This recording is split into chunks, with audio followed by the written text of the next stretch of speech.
আদানী আম্বানী অসমত আহি কি কৰিব?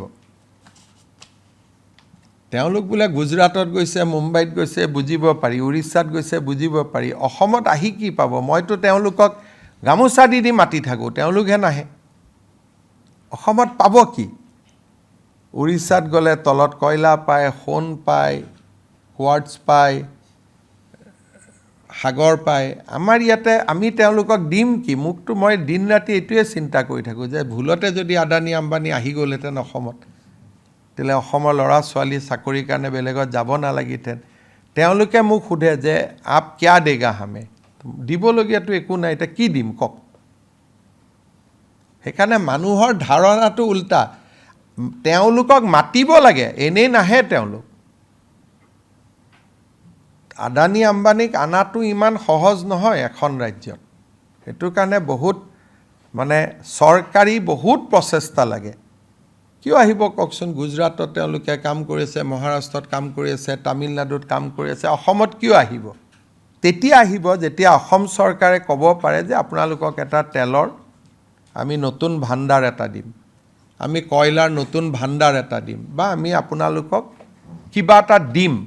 এতিয়াতো আমাক দিবলগীয়া একোৱেই নাই আমাৰ হাতত। সেইকাৰণে এই ধাৰণাটো ক'ৰবাত নহয় ক'ৰবাত বদলিব লাগে। তেওঁলোকে মোক সোধে যে আমিতো যাবই খোজা নাই, আমাৰ নাম কিয় ওলাই থাকে? আম্বানীক ওলটাই মই বাৰে বাৰে গৈ লগ কৰি মাতিহে থাকোঁ, আদানীক মাতিহে থাকোঁ, আনিব পৰা নাই। দুই এটা সৰু সুৰা কামত আহিছে, সেইটো একেবাৰে মোৰ ৰিকুৱেষ্টত পৰি আহিছে, এৰাব নোৱাৰি।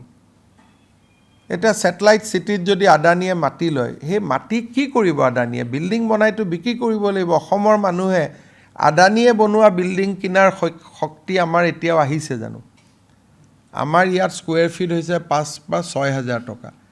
আদানীয়ে কৰা কনষ্ট্ৰাকশ্যনৰ স্কুৱেৰ ফিট হৈছে 20,000 ৰুপিজ। অভিজাত্য থকা মানুহৰ কাৰণে। আমিতো মিডল ক্লাছ মানুহ, গতিকে আমাৰ ইয়াতে এই প্ৰটেক্টতেই বিল্ডিং বনাব লাগিব। আমাৰ ইয়াত আৰু ক'ত বিল্ডিং আদানী আম্বানীয়ে বনাব? এই কথাবোৰ কিয় বুজি নাপায় ময়ো বুজি নাপাওঁ। চব কথাতে আদানী আম্বানীক লৈ আহে।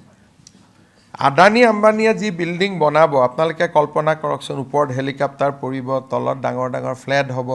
সেই ফ্লেট আমাৰ অসমৰ কেইজন মানুহে কিনিব? না আপুনি কিনিব পাৰিব, না মই কিনিব পাৰিম। গতিকে ছেটেলাইট চিটি আদানী আম্বানীয়ে আহিবৰ কাৰণে সেইটো এটা তেতিয়ালৈকে অসমৰ মানুহ বহুত ধনী হ'ব লাগিব। মইতো ভাবোঁ যে তেনেকুৱা পৰিৱেশ হয়তো আৰু 20 বছৰ লাগিব। আৰু কিবা কাৰণত যদি আদানী আম্বানী অসমত ছেটেলাইট চিটি বনোৱা বুলি শুনে, অসমখন বুম হৈ যাব।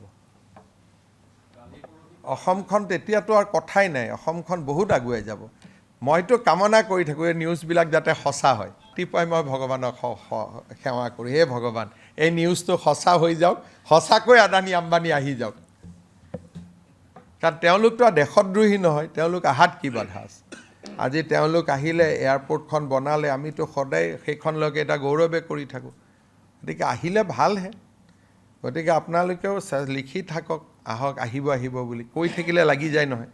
গতিকে লাগি গ'লে ভাল হ'ব।